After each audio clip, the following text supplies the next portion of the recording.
What is up, everybody? Back again, running live after a little bit of a hiccup last week. This is positively relentless. I'm wondering, are we still live on your channel as well? Like in the other thing, like we were live while we were going live. It was a little bit Yeah. of inception there. Yep. It's like a live within a live. So it was kind of like maybe some what's that daggone movie with Keanu Reeves? Matrix. Yeah, it was some old Matrix type stuff that just happened over here. I didn't know how that just happened, but that's okay. We live in effect. We back at it. You know what I mean? Missed If it there's one last thing week. we know, it's that there will not be double ad revenue. I, YouTube will not let that happen. well, hey, I could take it off. Nah, it's cool. Okay. Roll with it as is. Okay, I'm saying. I'm saying you can give me your revenue and I'll take it. Oh, okay, yeah. I feel you. I You don't know what I'm agree with saying? you, but I feel what you're Oh, saying. okay. I was just saying, you know what I mean? Pass it all Yeah, off here. So what's up, dog? Hey, before you know what I'm saying, we jump in and stuff. I want game is tomorrow. Like there was a game, like there's gonna be a game, like a preseason game, these Chargers and these Cowboys, but just want to just throw this out there. High school football starts tomorrow too, and a lot of them spots. I just gotta throw it out there, and I'm yours truly gonna be doing is announcing. Excited about that. But high school football is in the air in a lot of states, so don't dissupport that NFL football. Don't just support that. Support that high school football out there too, and get out there and support them young kids. I always gotta give that selfish plug out there, right quick. Get out there and support them kids because they're gonna be doing a lot of great things, DDP, and I really want to see what they're gonna do. So, boom. Absolutely. Honestly, I didn't even realize if high school football was already back or not. Like in the area, I kind of thought it had already started up for some reason, but I don't pay as much attention to high school football. I mean, I did obviously at the time, You are now though. You are yes, now I because am I'm now. gonna put it in your face, and you're gonna be like, "Hey, you know what? I didn't know that one dude I see on the page. He kind of nice. It's gonna start happening like that, DDP." Oh yeah, absolutely, and you kill it with these interviews and everything. Anyway, always an engaging watch. So, absolutely, that's about I guess the most I know about high school football right now is whatever I am able to glean from your interviews with these kids. Really great stuff. Yeah, man. Let's see here. So before we jump into that Cowboys thing here, we're not going to do a whole segment on it by any means. Did you catch any of the notes or the game or anything today with Slovenia and Serbia, Luka and Jokic going head to head? Heck to the no. This is all you telling me this about Okay. that. I seen that he turned up, but I didn't hear about it. I mean, heard about it, but I didn't see it. Yeah. So whenever we talk about that part of it, and whenever we throw that out there, I'm gonna be just sitting here all ears and probably just throw you inquisitive questions Okay. because I didn't see a lick of what he did. Fair enough. I mean, to be fair, I wouldn't have assumed you were watching Slovenia versus Serbia. You feel I would me? not have been watching it. Even hearing it was Luka and Jokic, I was like, oh, that sounds interesting. Right. And like, even still, obviously the time difference and everything, it was like midday here. So I had to kind of catch up a little bit. But yeah, sounds like it was a great game. Went to OT. Slovenia and Luka come out on top 97-92. And Luka balled out. 34 points, 9 assists, 6 boards, 11 of 20 from the field. Just absolutely killed it. And what I liked as well is some of the highlights that have come out from it and some of the plays that we've seen. Getting in his bag a little bit, showing some moves that we haven't seen a whole lot of. He busted out a sky hook, a gorgeous sky hook over Jokic at one point, where it's just like, dude, like nobody really implements that into their game at this point. And not that would be like his killer move by any means, but it just looks so effortless, like a lot of what he does. And you just see these plays, whether it's the fade, hit the Dirk fade and the Kareem hook, and you're just like, good gracious, man. Like, it is so special having a player of this caliber, like, as the building block of your franchise. And he's 23, 24 years old. Fantastic stuff. But just wanted to throw a little bit of love there. Not, like I said, not by any means a full segment worth of stuff, but incredible stuff from that game today. And one of the times where it really is worth checking out, even if you are purely an NBA fewer and don't really watch any of the international games, definitely one of those cases where you still missed out on a great gem between two of the best in the league. Obviously, you got a 2-time MVP in Jokic going up against Luka, who is a stud in his own right. Certainly a top 5 player, I would say, at this point in the NBA. Yeah, definitely. I mean, I think, like I said, the thing I'm more encouraged by is, him staying slim. Come back over here in America and do all that slimness over here, because it's gonna make you even more effective. I like to see that sky hook or jump hook, sky hook that he threw in there, because Magic Johnson incorporated him. I remember watching Magic Yep. when he was playing the game, and he started incorporating that sky hook, and he really brought it out in that Celtics series when he really won that game at the end. I was actually watching that game when he did that sky hook over the Celtics, Robert Parrish, Bird, all them guys, McHale, and basically walked off with that game. So if I see Luka throwing that in there, if he can throw it in there, because I know he's going to get it off against them guys. I'm gonna keep it real. He's head and shoulders above those guys. I don't care what anybody's telling me. He's a man amongst boys out there. But I feel like he can go out there in those type of games and use some and learn and do new moves. You feel me? It'll be a little bit harder in the league to be able to do that, but he can really work on some moves that he probably couldn't work on maybe in the league like he wants to all the time. This would be the time to really do it. And this would be, like you said, you throwing out the sky hook. This is the perfect time to really throw it out in these games, really kind of start getting a feel for it, perfecting it. So then when you come into the season, then you throw it in there. You already kind of know and it's feel and you can understand it. Then you can kind of learn how to do it in the NBA and get it off on those guys. So I feel like that's just really training grounds for him, throwing new tricks in his trade, tricks in his bag, adding more things to his toolbox. So when he comes back into the NBA doing his thing, it's just more things he can dominate with, take his game to another level. No, absolutely. I mean, we saw the past couple of seasons him really master that mid-range game, and that was something that his first couple of years didn't really do a whole lot of. He could be effective there, but he took it to a new level after going head to head a couple of years in a row with Kawhi Leonard, and it paid huge dividends to his effectiveness there, and it made him just that much more difficult to kind of contain and guard and everything. That light didn't last long.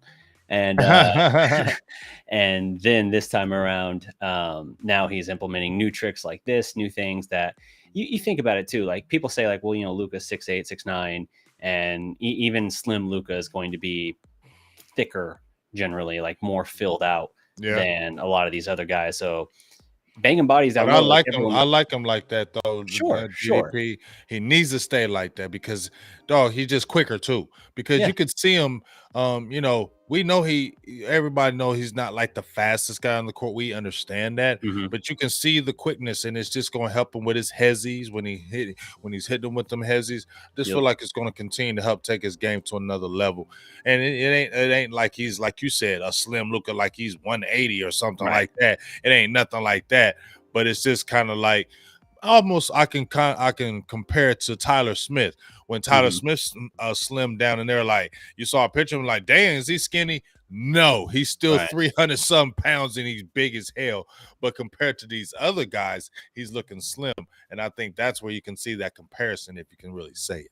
For sure. And people say, like, because of his size and strength, like, oh, he just needs to go to the basket every time. And I get that, but it's also worth noting, even if you're big, bigger like that, like an 82 game season plus postseason, the physicality and the toll that'll take on you, you don't want to take all of that. So if you're Luka and you can get like kind of within that range, 5 to 7 feet, and you have a bag of tricks like a sky hook you can break out, and you don't got to get all the way to the cup and take the harm every time, do it. That's how you extend your game. It's not like, just like Luka, you said earlier, his game's not built on being the fastest by any means. He's crafty. He knows how to work angles, and he's got this just unbelievable ability to see plays developing and recognize it and attack these angles where he's able to kind of make up for not being the exceptional athlete from that standpoint. So same thing there. I would love to honestly see him develop a floater. Like he's shown certainly the ability to do it, but like give me like a Tony Parker floater. Good grief. He becomes unguardable. At that point, he is range everywhere. I mean, I say unguardable, like we know he'll certainly throw up a lot of 3-pointers, and the nights those aren't going, that's just gonna suck. You're gonna have like a 1 for 7 night or something. But it's just kind of one of those things where it's like, if you fill out the rest of that shot chart basically in that mid range and right around the rim, and you don't have to just be 3 or right at the rim every time, you're going to be better off for it. You're not going to wear down as much. You're not going to take the physical beating that those other attempts are going to generate. And I think that'll pay dividends by the time you're reaching the postseason. So I love it. Like you said, perfect time to do it. Big stage. So it's a big moment. You can't simulate those moments in practice, no matter how hard you try. But it's at the same time, it's like, this is like an ultimate exhibition almost. So it's a perfect opportunity to break out this kind of stuff and test it a little bit, workshop it. If I could say it like this, and it may sound weird how I say it, but it's like the super practice, because I've been hearing about the super gonorrhea. See, there's gonorrhea. Okay. I didn't realize that's where we were going with this. I'm glad I had already like taken that drink, because that nearly just made me spit. All right, super gonorrhea. Let's see where. No. Continue. I want to see where this is going. Okay, so when you have practice, like there's a good exhibition, and this is a super exhibition because you're playing against top team. It's like not like you're playing against bums. You're playing a championship game, but you're still heads and shoulders still above it. So it's a super practice, super exhibition for you, because you'll be able to try all these moves in a high intensity like practice, like session, because of who you're playing against. So like I said, there's gonorrhea, which is bad for you. But if you get super gonorrhea, dog, that's really bad. And when you hear super gonorrhea, it changes your outlook and things in the perspective of gonorrhea. So does that with exhibition games too. I just picture gonorrhea with a superhero cape billowing in the wind. It's actually not a pleasant mental image regardless, but yeah. All right. Well, with that lovely dismount from that, Slovenia over Serbia in overtime. Luka balled out. We like it. Let's move into a little bit of Cowboys talk here, or do we want to? Before we jump into that, let's shout out some of the people here. Yeah, shout them out. Shout them out. Yeah. Let's see. Let me see. First in the house, in the chat at least that I saw, we had Carlos Holloway. What's good? That's my dog. Shout out to him. Happy birthday to you once again. I know it's a little ways back, but that man, I think he's only 18 or 19. He is young. For real, the real deal follower. I don't mean to just take. You can throw out the names. I just want to give y'all love. So I appreciate you, Carlos Holloway, because you be in all the feeds all the time. I appreciate you. Nice. Then we got Life's Crazy. What up, BGJ? What's up, Life Crazy? Always in there, and love first of all, love the name. Life's Crazy. How can you not like that? Yep. Steve Lupton from Prospect. What's good? Love Steve Lupton, because he's the guy that's going to get on me. If he was on me with the Kellen Moore, he made me get off of him. Steve Lupton going to hold you to the fire. That's what that man's going to do. He's going to hold you to the fire. All right. Just Blaze, shout out. What's good? Josh Normal, he loves that, and Click Clack Power Boys, he love the anthem. It's gonna come back, but it ain't gonna be coming back until playoffs, dog. I ain't gonna be going crazy playing that anthem all the time, because I told you how I feel about them Cowboys. Playoffs, right. not regular season.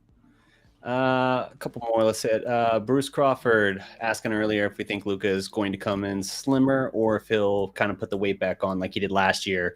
We saw him in the Olympics, looked great. And then in the span of like a month before showing up for the start of the season and everything, ballooned up a bit.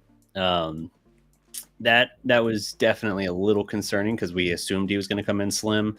I think in that case, though, he got humbled by it, right? He got called out by his coach. He kind of got called out by his team owner, governor, whatever. And he wasn't playing that well through the first month of the season. The team was really struggling, and he had to kind of work his way back into shape. He kind of took it to heart. And so I'm willing to believe that he's learned from that experience, right? All the time we talk about, like, yeah, he's been a pro for a while, but he is still now 23, 24 years old. Like, he's still a kid. There's still going to be a little bit of maturing like that. Dirk at 23, 24 did not understand how to keep his body in optimal shape. Dirk had to get to that point. Yeah. Dirk had to get bigger. Right. But Dirk had to, as far as like his diet and discipline and everything, Dirk had to develop that. Yeah. to the point where Dirk wouldn't have a drop of alcohol or anything like that, would go paleo diet and do all this crazy stuff. But it basically took through that first trip to the finals in 06 and the disaster that wound up being. It took that sort of thing to motivate him to make that change. Now, hopefully Luka doesn't require that kind of traumatizing experience, or hopefully this 5-game loss to the Warriors was his traumatizing experience. Regardless, I'm willing to think that he's learned from that and going to be in better shape, ready to go to start this year, because he hasn't really been in great, optimal shape to start any of his NBA seasons yet. It's always taken about a month for him to get going. So I'm hoping he's going to be ready this year. Doesn't have to be full stride, but at least don't be overweight by your standards and having to kind of play catch up and everything and not very efficient. I just feel like, if you're a great player, which we all believe he is, and we all know he is, great players, I think, see it within themselves. So I would err on that thought of he knows, because that's what great players do, right? Great players see that themselves and say, this is an advantage for me to be even better and to be able to dominate the competition. That will be in my thought if I'm playing the game and I'm looking at always an edge, because you're always feeling like you're going to need an edge because you're playing against the best of the best. So you're going to always need some kind of edge. So if you feel like that is giving you an edge, and I believe it will, like a lot of us do believe it will give him even more of an edge, then yes, definitely stay with it. I believe I'll give the chance that, last year was last year. You also didn't get into the Western Conference Finals last year when that happened. Now you did. So now this has come off. Maybe that's even more motivation for you to take your game, because you want the ultimate prize of that championship in the NBA and not just over in the European leagues. Yes, sir. All right, let's jump into that Cowboys topic now. Let's see.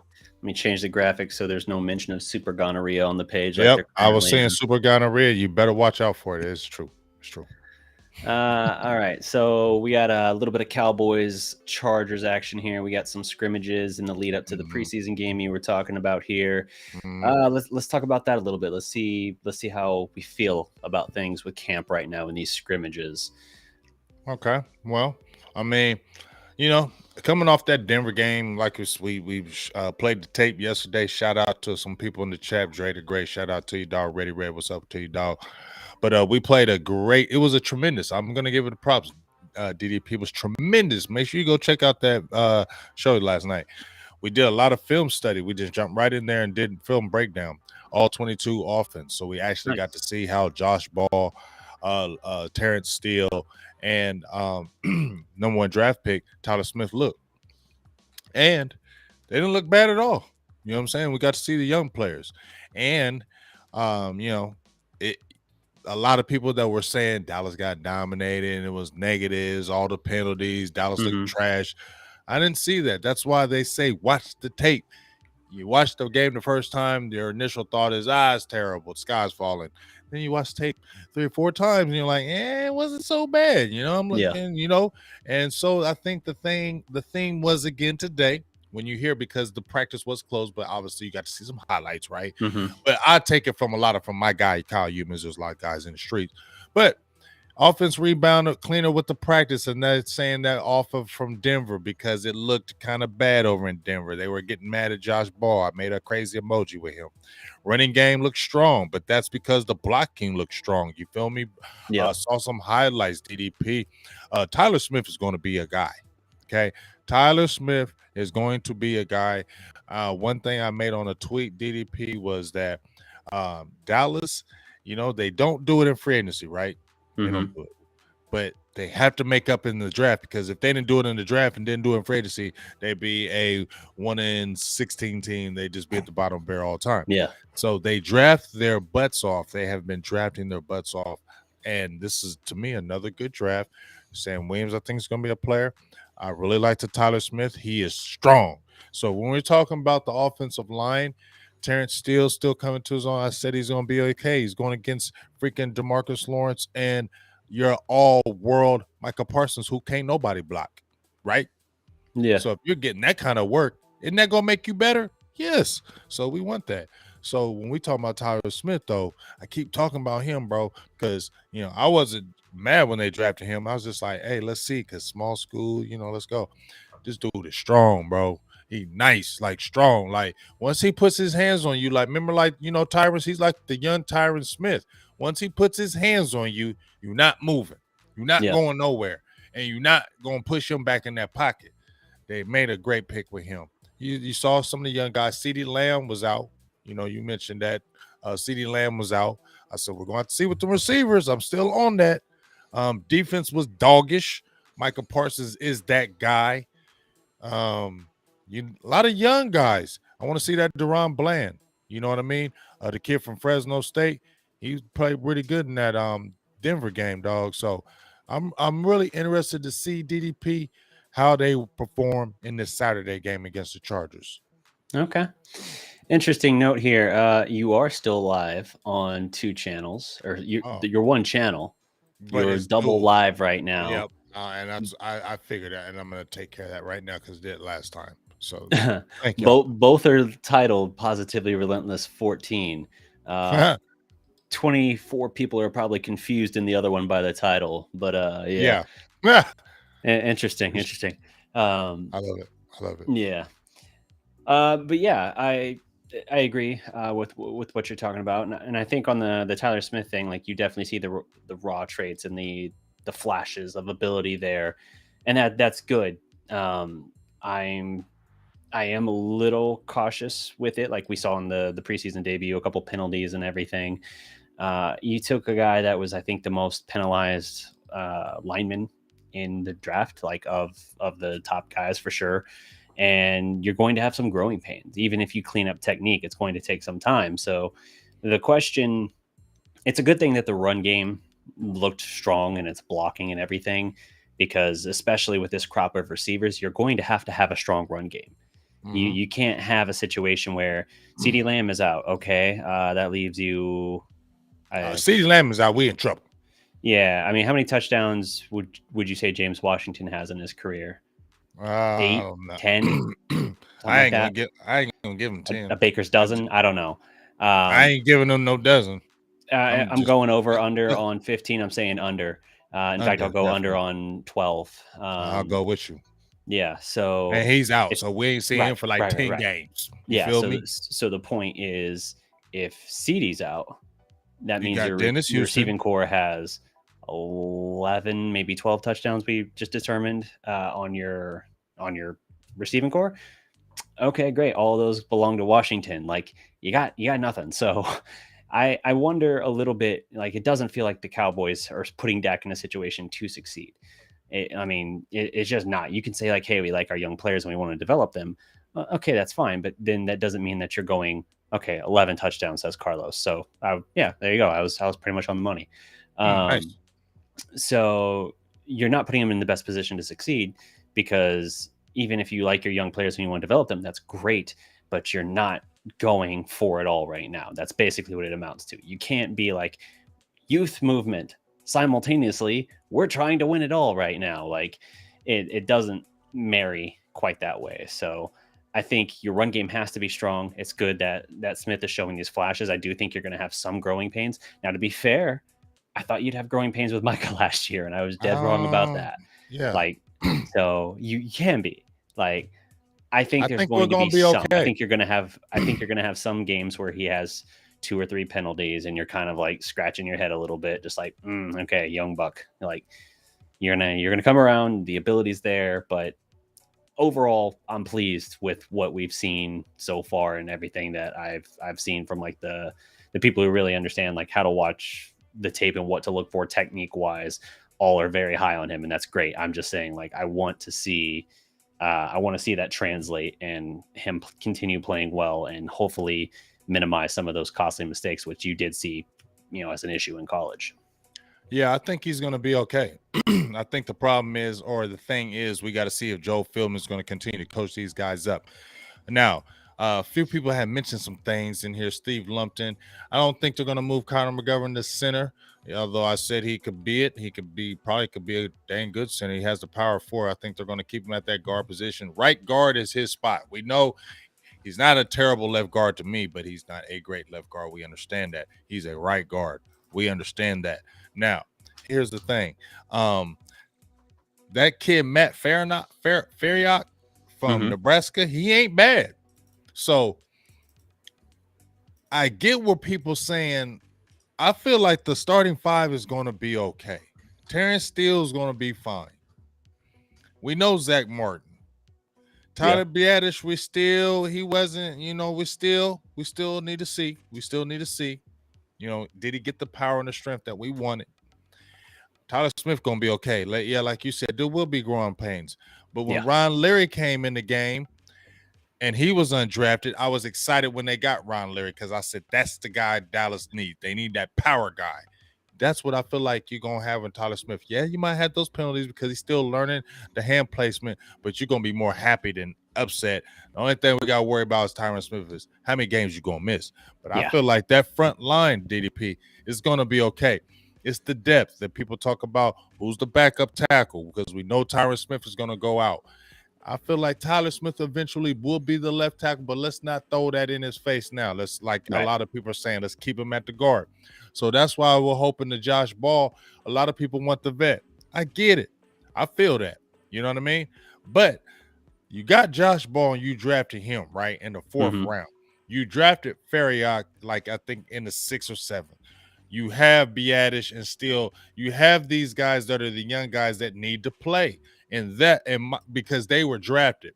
Now, I think undrafted players, that's why I'm more cautious, like they were undrafted. But if you're drafted in the 4th round as a tackle, a left tackle, you need to play. You know what I'm saying? You need to not instantly want to put a veteran in front of you. You get what I mean? If you're undrafted, yes, I do want to put a veteran in front of you. I do. Okay? Yeah. Or if you're in the 7th round and I do want to put a veteran in front of you. When you're in the 4th, no, I want to see a Josh Ball. I want to see as much as I can with him because he has the potential to be a guy that can be on your future team. And he didn't do crazily bad. He didn't do great in that scrimmage, but he did well. And I thought he played well in the game against Denver. They said he had his ups and downs against Boza and Mack. Tyron Smith, they said, but it wasn't terrible. So, yes, you want to see him playing left tackle or right tackle. You want to see him. That's why they said to swing. Left, right, he needs to be the guy because you drafted him in the 4th round. That's a guy you instantly don't want to jump out there and go get a vet because you drafted him in the 4th. Now, here's the thing with the receiver. I'm trying not to talk too much. I apologize. No, you're good. You're good. Well, on the receiver side, though, we just talked about the CeeDee Lamb. I feel more comfortable with the veteran in that aspect because I like Dennis Houston, what you're seeing, but I don't care. He's still undrafted. You got a lot of undrafted guys on this team. You know what I'm saying? And I don't feel comfortable going with a bunch of undrafted receiver and have to throw it all on Dak like that. And see, that's how people gonna try to play him like, oh, well, he's the franchise. He should be able to make do. No, that ain't right because they ain't doing it for these other guys neither, unless it's all messed up that you're lost a lot of guys in free agency. Teams are retooling, drafting, getting those guys right back in there because the quarterback needs weapons. I'm sorry. I feel like you need to give Dak guys, and we'll see if these guys can step up. But I'm sorry, there still was undrafted. I need to see in real life game action because that's totally different. Training camp is different. Preseason game is different. Real games, this counts is real is different. Yeah. So with the young receivers you were talking about, oh man, what's that second-year receiver? Semi Fehoko. Yes. Yeah, Fehoko. Yeah, he's been making some strides in camp and everything. Yeah, he looks like he might be putting something together. With his size and speed, do you think he could bring something in to the offense just that it needs, like especially early on while it's extra thin? We need that. He needs to step up. Dallas drafted him in the 5th round. Once again, he needs to play. Now, that's a guy who you need to see as much as you can with him. You drafted in the 5th round from last year. You lost some receiving core from this past season in free agency. So, yes, you need to see what Simi Fehoko can do. And it was good that you got to see him showing good in training camp, showing good in those practices. I think he got a couple catches where he got some first downs because he didn't get a lot of work in that Denver game. So I guess got a touchdown though, right? Yeah, at the end of the game he did, and that was good. But I believe he got a couple first down catches in this scrimmage against the Chargers. So you want to see that. Now, there is one player that I do like. He's not really a receiver, but you can use him as the gadget guy. But that Kayvontae Turpin, I say it's Turpin time. That's gonna be the new nickname. It's Turpin time. So that little joker, I love him because that's the element of Dallas they needed. We've been trying to do it with Lance Dunbar. They try to do it with Tavon Austin and then Lucky Whitehead. They tried to do those gadget guys with them. This is the one that's really the real gadget guy. Because when he gets, as soon as he touches the ball, DDP, he gone. Like, he has that speed that Dallas needs. Like, you throw it in the backfield, he can get the quick 6 yards to make it the 2nd and 4s. You feel me? He on punt returns, I'm telling you, he is going to be a factor with this team. That was a great pickup. I like that pickup. I don't care if he's on 155, 158 pounds. He's perfect for what they want and what it can do. So I'm excited about them. And then we got to see what, like I said, this kid Dennis Houston. We need to. He's really turning up, DDP. He's really turning up. He's undrafted. He's really turning up. So let's continue to see him. If Dak is playing in these Chargers game, I need to see Dennis Houston playing with Dak Prescott. Yeah. No, I agree. They definitely need to, if they're going to ask Dak to make something work with this very green, we'll just be generous and use the term green, receiving core, then they're going to have to get them reps. And I get not playing your I was going to say starters, but really a lot of your guys in that first preseason game. But I think we need to get a little bit of action there. I know Dak, despite having like no preseason last year, basically no training camp, looked great to start the year. But you also don't want to put that much on him, because you saw in that case him trying to go from basically 0 to 100 those first 3 weeks. He was throwing like an obscene number of passes, and that kind of put the torque on everything that led to the injuries that then nagged him through a lot of the year. So I think you want to find that balance, get Dak those reps, specifically get him those reps with these younger receivers and everything, and kind of get a feel with even the run game and everything, finding that balance and all that. So I'm hopeful that we'll get to see him a little bit. I'm not expecting a lot. Obviously, it's not like a dress rehearsal scenario, but I'm hopeful that we get a drive, maybe 2, to kind of get a glimpse and see something. And that, you do see him work with some of those guys that might very well be asked to do some heavy lifting this year in some big moments. You want to get that rapport now when it's real reps, full speed, and not just in practice. I know you can have intense practices, but there's just something different when it's a different jersey across from you and you got the crowd and everything. Yeah, I mean, I think it needs to happen in this Chargers game, in my opinion. I know they always use that third. I don't know. I think Dallas. I don't know if Dallas is playing 3 or 4 preseason games. But this game right here, they need to start. If CeeDee Lamb's got the little cut on his foot, then let him chill. Let Dennis Houston, Noah Brown, Jalen Tolbert. All those guys need to be the starters in that game with Dak Prescott, and then let's get a drive in there. You know what I mean? And then let's try to get some first downs. Let's try to throw the ball. Let's get it kind of aggressive. Let's not hold it to the vest. You don't got to be all throwing everything. So, but I want to see the Dennis Houston. I want to see Noah Brown, and I want to see Jalen Tolbert, Ferguson. I want to see them with Dak Prescott. Yeah, agreed. So I saw one of the comments here is asking a question. Let me see. I'll throw it up here if I find it. Asking, and we've talked about this a little bit here. Yeah, this is from Carlos. Asking basically if we think this team's going to be more defensively led than offensively. It's been offensive heavy for a long time. I think at this point, there's no question. I absolutely think this is a defense-led team at this point. You see the explosiveness there, like you saw last year, their ability to create turnovers. I don't know if they'll do that to quite the same degree this year. Obviously, they defensively, like they still gave up yards last year, but what allowed them to be a great defense was the fact that they did create so many turnovers, most turnovers in the league. And that's going to change the equation. Obviously, you got a corner grabbing 11 picks. That's going to help you out. You got a linebacker getting you 10, 12 sacks, whatever. It's going to be some impact plays for you. The question is, can they take that next step forward, give up a little less yardage, even if it doesn't result in as many turnovers forced? Regardless, I think that's your strong unit. I think they were fairly well balanced last year, although the offense wasn't playing at a high level by the time postseason rolled around. And the defense, I think, has stayed largely at the same level, maybe even taken a step forward this year, whereas the offense, I feel like, took a couple steps back. And maybe they think in the long term it can get back to that same level, but it's not going to be immediate. And so I think you're going to be asking early on for your defense to go help win you games, keep you in games, to give you a shot to win. And we'll see if the offense can reward them with that. If they got a run game, if the run game can do a little bit of something and not just put it all on Dak, then, you know, maybe they got a decent shot at that.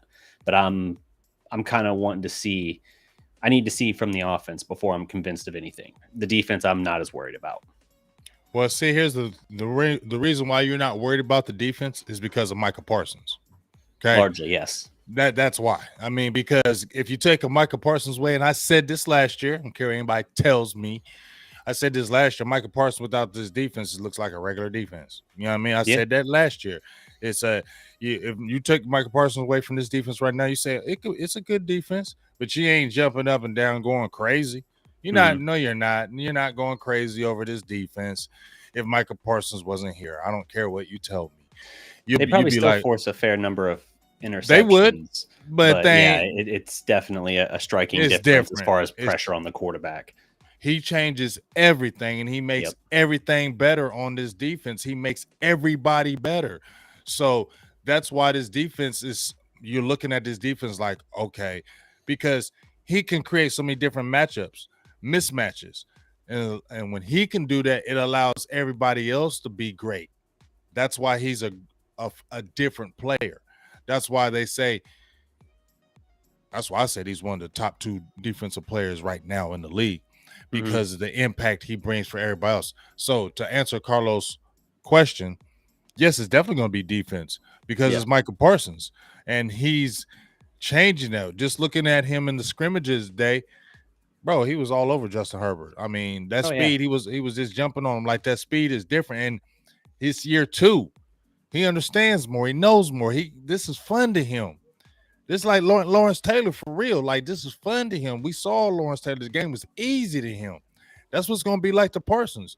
And everybody's going to feed off that. That's what's going to make this defense devastating. Now, here's the 2 things that I want people to look at about this defense that going to have to keep our eyes on.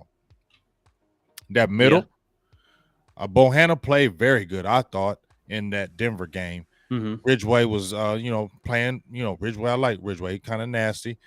But we're going to need that middle. Bohanna going to have to play huge this year. If Bohanna can play big this year, dog, if he can play that 1 and 0 and he put that big boy weight on again, if he can do that, keep an eye on it, because we can't let them teams gash us. We still gave up over 100 yards, like 118 yards a game rushing. Can't do that, especially at the end of games. So if they can do that, keep an eye on it. And then the secondary, because, Trevin Diggs, but I'm not using the yardage thing against him. But I said in this scrimmage, he gave up a double move again. And I said teams are going to continue to do that because they see tendencies in him. So they know he's going to gamble on and jump those routes a lot. They're going to scheme him. So he has to continue to be cognizant of that. And then Anthony Brown continue to step up. But Kevin Joseph, Deshaun Wright, they got to step up now, because that could be the weak spot in the chink in the defense.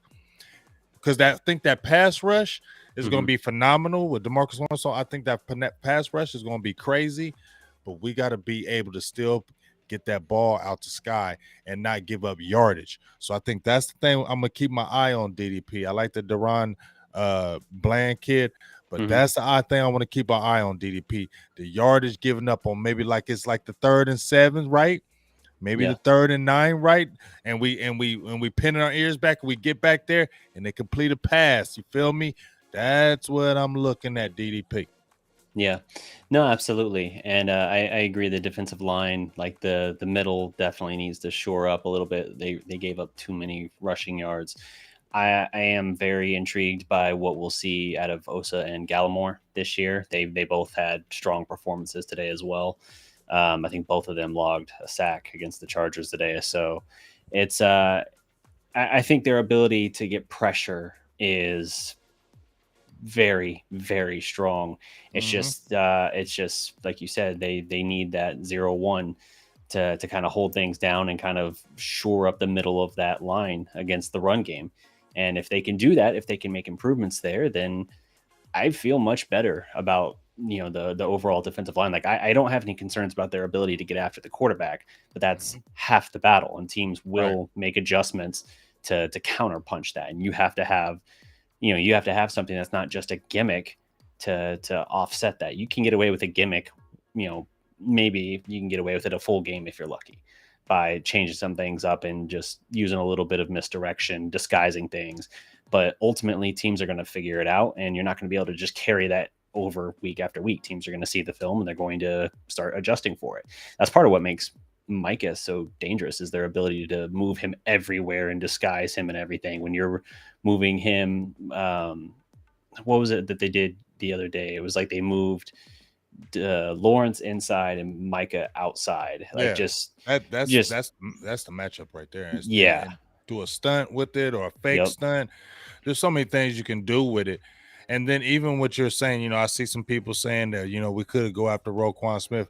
I would love to do something like that, but we know that's not going to happen. No, but see, that's where you would say, because you ain't keeping no LVE. I mean, LVE is extendable. That contract, you cut that contract in 2.3 seconds. But that's where you would say that, okay, yeah, they all in. Let's say they just went out of nowhere and went and got a Roquan Smith, spent like a third on him or something like that. Then that's when people would be like, okay, they serious. But see, we don't see that. And so as much as I get excited about the young players, I don't like that Dallas relies on these young players to take us to the pendulum every single year. Yeah. No, I agree. So for the most part, defensively, I like what I see. A lot of reaffirming what I kind of expected going in. And in some cases, guys look like they're taking that next step, and that's awesome. Offensively, haven't really, it's almost like incomplete data at this point. You're just kind of like, yeah, I don't know. I don't really have an opinion. We need to see some games. Yet. Yeah. Like I'm encouraged with Simi's improvement. I like what I'm reading and seeing and all that about Tolbert, but it's like until you are actually seeing it in game, it's kind of hard to put any stock in, because you have guys all the time who will have a great camp, good preseason, and then have trouble translating it that next thing, especially when it's a guy that hasn't done it before, when they're young players. So we'll see. But I almost feel like we're not going to have like a solid opinion on like some of these young receivers, for instance, until we get there. But that's okay. As long as we see these flashes and these signs, that's probably good enough for the offense right now. As much as we're talking about praising the defense and the offense, we're just kind of like, that's kind of the way I think it realistically would go at this point. Because even if they were tearing it up, I would almost put so little stock in it just because it's preseason, if that makes sense. Like it's I guess a little hypocritical, but that's how I would view it. I would be like, all right, let's see what they do in the regular season. I've seen the defense do it in the regular season, so I'm a little bit more willing to give them stock. Like, yeah, no, they look exactly like where they left off. Good. Yeah, well, I agree with you in a sense to that point, because preseason does matter to me, and I feel like these players are trying to make the team, and some of them will make it, and especially if you're starting out with a first team, a first drive, and you're with the first team as a whole. I think this means a little more, and so even though it's preseason, I feel like it means more. So that's why it comes more of effect, and I think it's going to be okay. Especially this Chargers game. So I really want to get that popping, but I just want to answer my homie's Carlos question right quick. Also with Barr here, you think he can be the starter over LVE? I think they're going to see, because I think they love some LVE, and they're going to always give him kind of the first shot of it. But I feel like I was going to see a lot of mix and matching with that. And I feel, Bart is older and he still has some injuries. So I think they're going to, LVE's had injuries too. So I think they're going to kind of just monitor that. I think they're just going to mix and match. I don't think this is going to be a situation where you see a Bar starting the whole year. I think it'll be one game. You might see a LVE. I don't think it's going to be a full-time starter thing for Bar. I think they're going to more move him around and flex him, so they can do the best they can with getting Micah free and things of that nature. I think that's probably the best bet. Obviously, with both these guys having injury histories and everything, I would probably say that like you're only one play away from one of them making that decision for you anyway. Right. But yeah, you just got to see. I think LVE is going to get the opportunities. It sounds like he's seeing things well now, year two here with Quinn.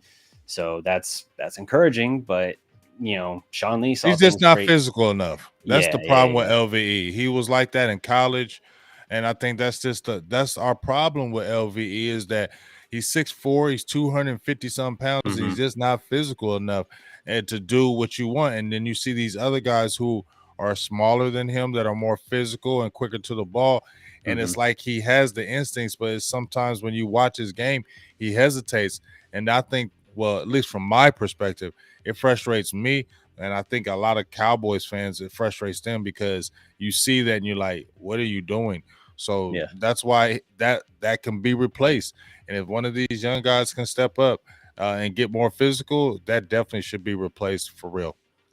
I think so too. And like I was saying, if he's seeing the field early as things are developing, he's seeing it a second or two early. That's great.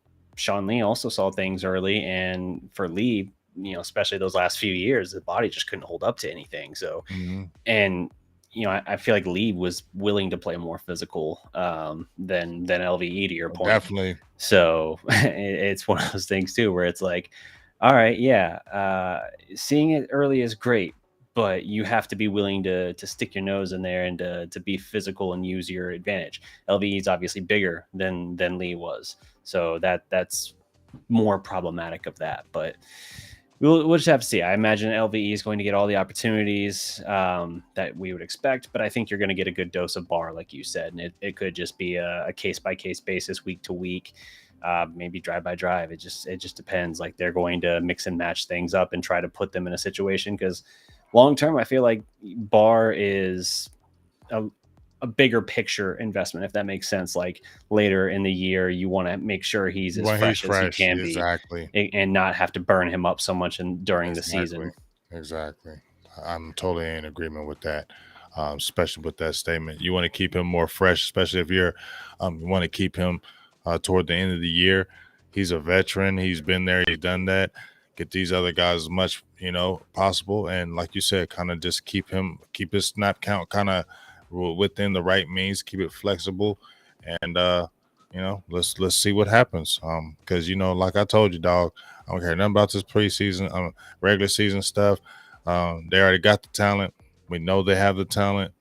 Even if this offense, we're worried about not saying we're worried, but even if this offense, we have our questions, it's still with all this right in front of the team, in my opinion, you could look at the team and still say that's at least, looking at the talent, 10 to 11 wins. You see what I'm saying? So it's not like they fell off the map, So the talent is there. Just stop playing the games and make it happen. Yeah, absolutely. Let's see. Is there anything else Cowboys wise we want to touch on, or is there any other notes you had on that? Nah, game is Saturday. I might go live. I fell asleep. Let me not lie. I got drunk. All right. Fair enough. Lord forgive me. It was just real. I was toe down, and I woke up like, hey ho. So I totally missed all that game. But we're not gonna try to do that this time because I've been good this week. I have. So guess what? Get ready for that game Saturday. Might drop the live. If it is, jump on in there. So that's probably like my last bit of talk. Let's look at the rookies, check them out, see how they doing. You know what I mean? Get some more good intel on them. That's pretty good. But I think that'd be enough on the Cowboys. Cool. Let's jump into some Mavs notes here. Not a ton to dig into, to be honest with you. Nope. We already talked a little bit about the Luka and Slovenia taking it to Serbia and Jokic earlier. That's cool. I mean, that's Mavs adjacent, if you will, just because of the Luka connection. But we do have the regular season schedule released. I got 2 notes. The only 2 that I really care about. Now, I guess if you want to extend it to 3, you could say we got a Christmas Day game against, I think it's the Lakers. So that's spotlight game, but that's like a spotlight game. it's also like the Lakers are always going to get the attention they get, kind of like the Cowboys always get the attention they get. Doesn't matter how good they actually are. Like they got LeBron, they just linked him now to a 2-year max, like 97 million or something. So 2 years, 97 million. Yeah, that was Man, earlier dog, this he afternoon. don't need that money, bro. I need some of that. So they're going to be, the thing. As long as LeBron's there, they're going to get all the coverage, and it's also just the franchise's history. I get that, but that'll be Christmas Day. That'll be a fun matchup. Mavericks getting a Christmas Day game is always good to see. You've also got opening night in Phoenix. Why is this interesting? Well, it's a return to Game 7 where the Mavericks waxed the Suns. I think that final was like 123-90 or something like that, and it felt like it was about 30 points worse than that. Frankly, it felt so good though. That felt so good. That so like if we ever looked at a Mavericks game, right, a Mavericks blowout ever in the playoffs in their history, okay, I don't care. That one felt so good to go there and demolish them, especially when they was feeling so good. And hey, I ain't gonna lie, I was down, and the odds was against, and the smash, not just beat, smash. Oh, it was glorious. That was epic. That was epic. Yeah, it was absolutely glorious. And Luka had more points by himself at half than the Suns roster. Like the entire Suns team had fewer points at halftime than Luka, and he was damn sure aware of that. So epic stuff there. But this is if you're noticing something, Dallas is always opening the season against Phoenix, particularly in Phoenix. Like, have you noticed this trend in recent years? I've seen it. Why? Why is that? Why is that? I don't have an exact why, but I mean, I get it this year, right? Like it's the Game 7 return and everything. Like that makes total sense. But this marks the 6th time the Mavericks have opened the season versus Phoenix, the last 5 of which have been on the road. Like I said, it's always weirdly at Phoenix. The Mavericks it's kind of like the Giants Cowboys. Yeah, but that's at least division, man. This isn't even division. It's just West. I know. Well, I'm just kind of maybe correlating the West thing, but every year it's like, dang, we playing the Giants again the first game of the season. Yeah. I'm tired of playing. Don't want to play them no more. I feel like they're trying to do this with Phoenix, and y'all ain't even ain't even in the same spot as us. Yeah, I mean, shit. Until the last 2 years, Phoenix wasn't even relevant. I mean, right. On a grander scheme, you could say where the Mavericks super relevant before the last.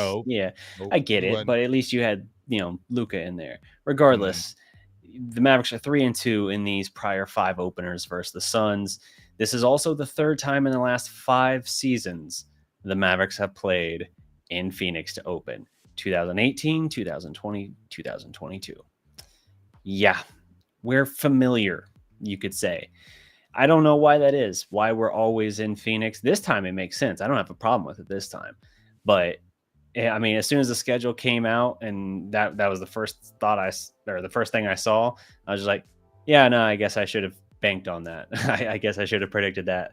Literally, if you could put money on that, I should have put something on it because that's the safest bet ever. Death, taxes, and the season opener in Phoenix.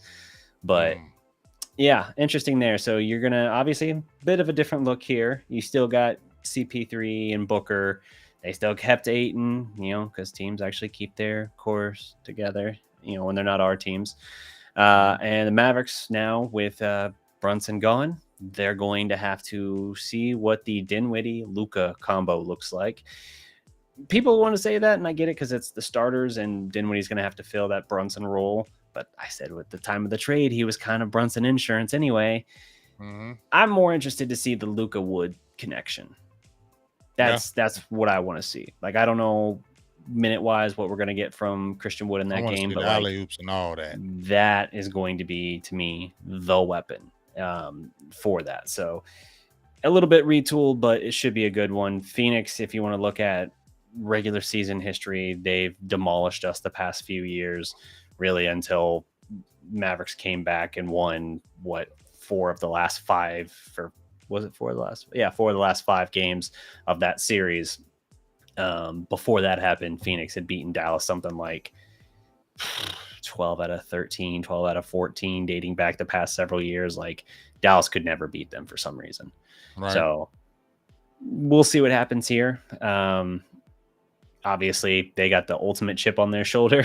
Phoenix does. I feel like they're going to come out playing this like it's an NBA Finals game or something. Like they're playing Game 8 of the Western Conference Finals. Dallas, I think they'll kind of. Honestly, I think it'll be like. I think they're gonna get smacked. I think they're gonna get. I think Dallas gonna get smacked.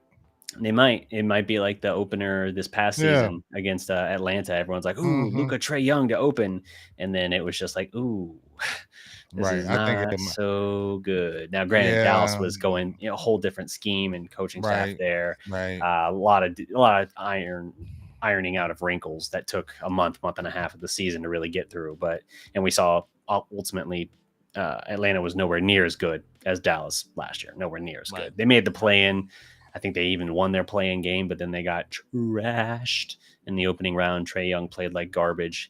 And weirdly, people didn't criticize him about it the way they criticize Luka whenever he has a bad game in the playoffs. But you know why? You know why. I mean, I think you know why. Yeah. I think you know why. Yeah. I don't know why. But the other game of note, and I alluded to it a little bit earlier, the Jalen Brunson return, December 27th. So right after we get Lakers on Christmas Day, we get Jalen Brunson back at the AAC.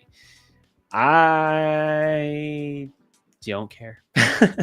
Honestly, I don't care. Like, it's going to be weird seeing him in a Knicks jersey. It was weird making the thumbnail for this segment for this show with him in a Knicks jersey, but it is what it is, man. This is where we're at. He's playing where he wanted to play. I don't give a rip whatever the tampering investigation turns up, because it doesn't do anything for the Mavericks at all. It just acknowledges they were screwed over, and the Knicks get a slap on the wrist at best. So, all right, cool. It's irrelevant. And the only thing of interest here is Dallas and revenge games, if you want to call them that, don't fare that well. Like, the Porzingis trade happened.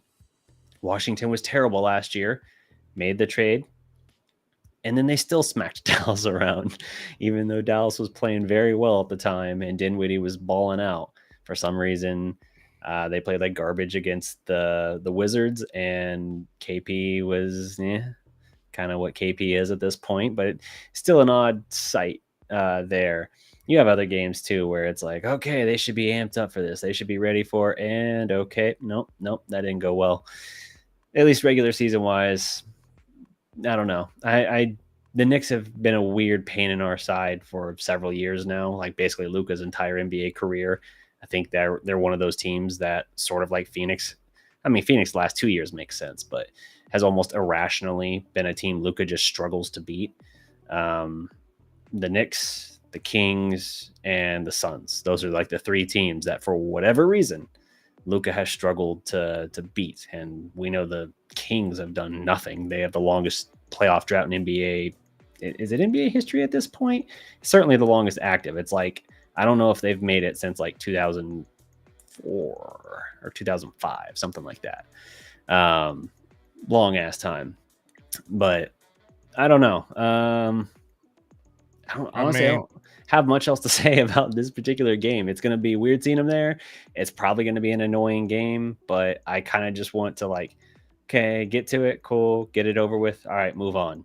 Like that. There's nothing else to say at that point. It ain't, he plays in the East, just like Porzingis. They play in the East. Yep. So you're not seeing them a lot. So to me, it's just like, okay, once they play, it's over with. Like, it's not like he was like the guy. And I'm not hating on Brunson at all. He's nice. But he wasn't like the guy.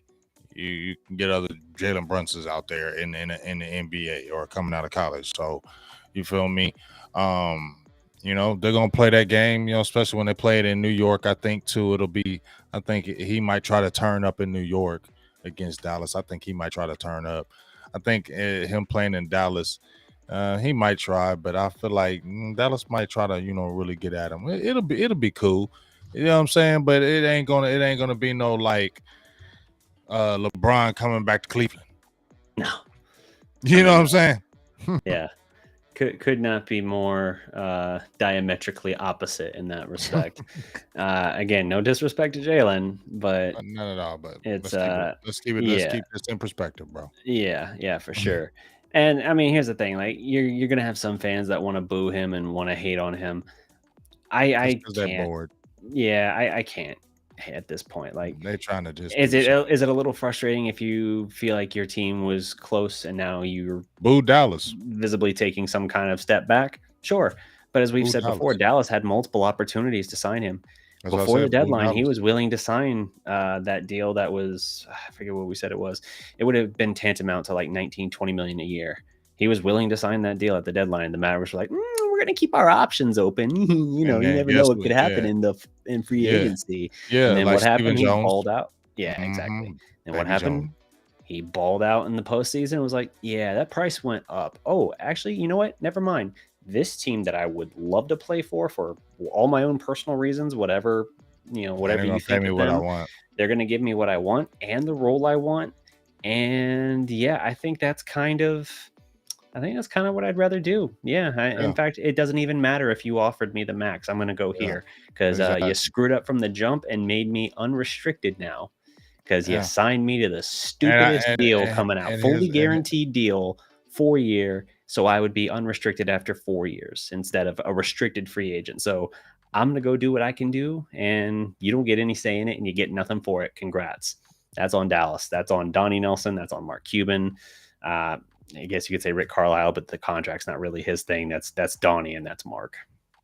Yeah, well, like I said, I guess you live and learn, but there's been a lot of living and learning in a long time. So stop making these mistakes, man, because that just made me feel like Stephen Baby Nuts Jones on that aspect when we're gonna sit back and be the smartest guys in the building. They want to be the smartest guys in the building, just like Mark Cuban want to be the smartest guy in the building.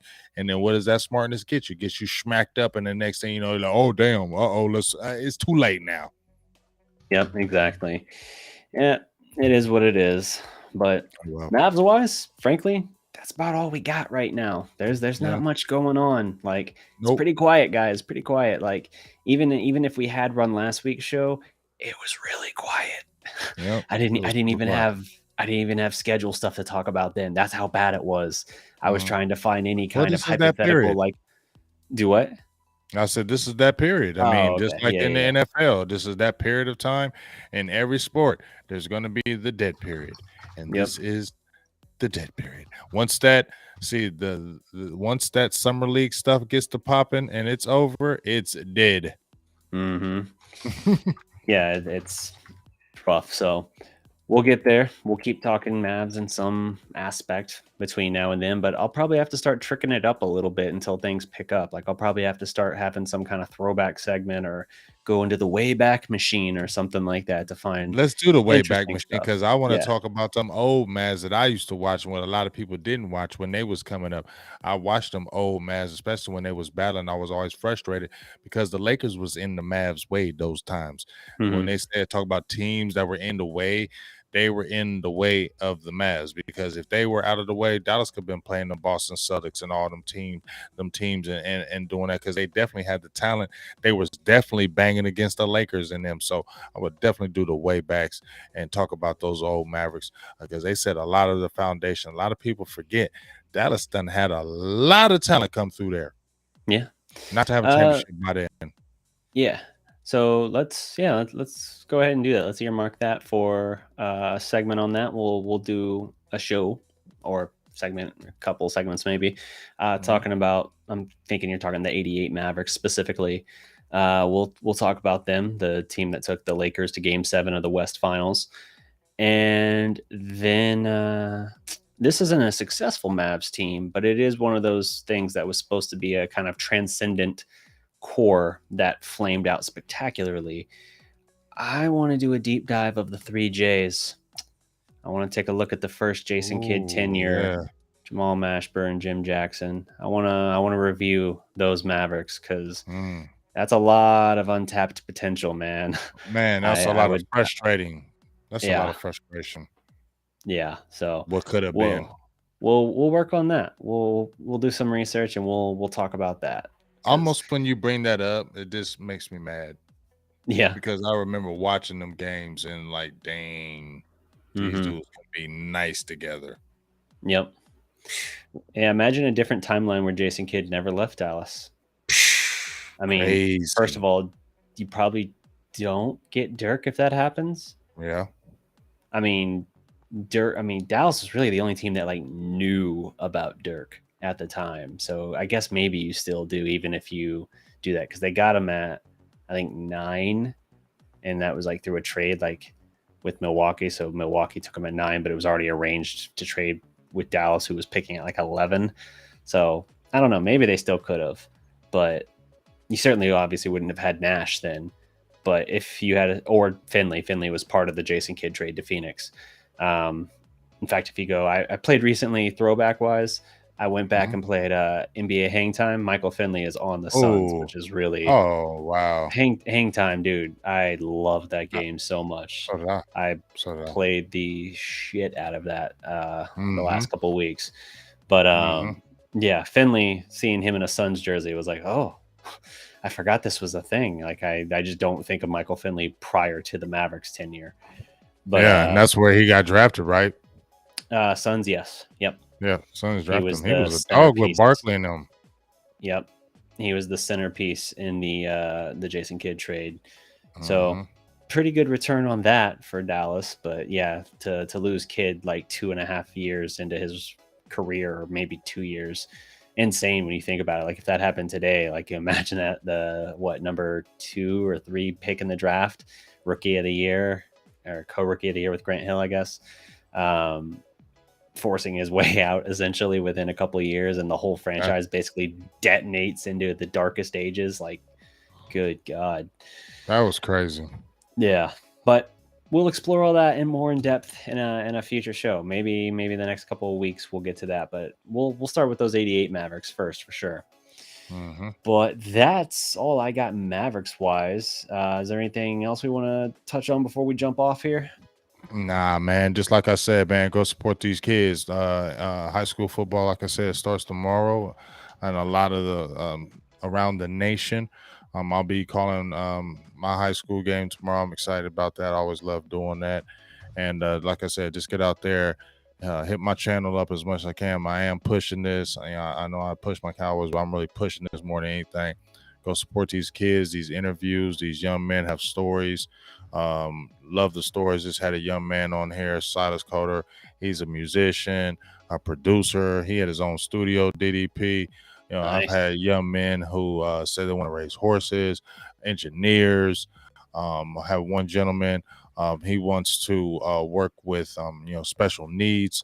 Daniel Simon, he's in Wisconsin. He wants to work with kids with special needs. So they have a story beyond just the athletic side of it. And it's just really good to hear the positivity about it. So please go out there and support these kids. Support that on the Big Game James page. And always support my dog DDP. And the Dallas Prospect. And this positively relentless. Make sure you always hit that like button on this too. For sure. All right. That's it for our time, guys. Till next time. Peace.